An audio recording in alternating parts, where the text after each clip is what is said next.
Strike Group 1470, The Day of Exchange. Recorded in the year of our Lord 1470 by Captain Esteban de Herrera. The sun was already low when we once more set our course for Cadiz. My men were exhausted, but their eyes shone. They had seen an entire Ottoman fleet shattered, not by our efforts alone, but by the power of the Grey Giants. When we anchored near the great carrier, the invitation arrived. Captain Reeves sent word that my officers and several of my sailors were welcome to a shared meal.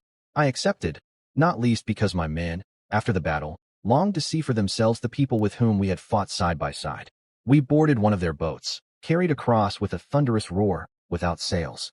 Even on the way, I heard laughter and music drifting across the water, tones like from metal strings, yet unlike any lute or fiddle I knew.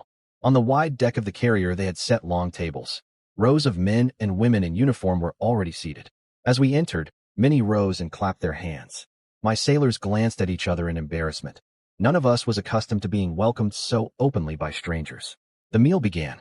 They served us foods none of my men had ever tasted. White bread as soft as clouds. Meat flavored with smoke and spices we could not name. Clear drinks that sparkled on the tongue as though filled with stars. At first my men tasted cautiously, but soon they laughed louder than the foreigners themselves. One of my young sailors, Rodrigo, tried to teach one of their airmen our way of dancing. He stomped, clapped, and called out while the others laughed.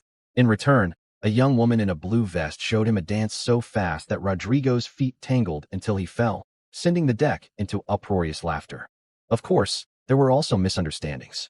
One of my officers, Don Hernando, believed the black drink they called coffee to be a kind of medicine and refused to taste it.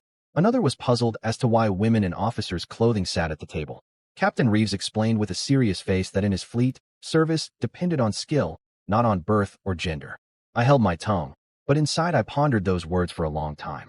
Later, as the stars rose, Captain Reeves and I stood by the railing. He pointed westward, where Cadiz glimmered faintly in the distance.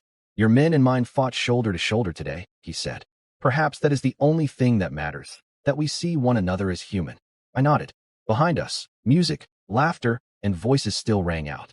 For one evening, we were no longer men of two worlds, but only sailors who shared bread and wine after battle. Closing words from my logbook. Today I saw that the greatest power does not lie only in steel and fire, but in the hearts of the people who wield them. On the deck of that floating palace, fishermen from Cadiz dined beside flyers from another time, and their voices mingled like those of old friends. Perhaps this is the greatest wonder, not that their birds fly or their cannons thunder, but that, as seafarers, we share a single passion. Captain Esteban de Herrera. If you wish to keep sailing with us, like this video and follow our course.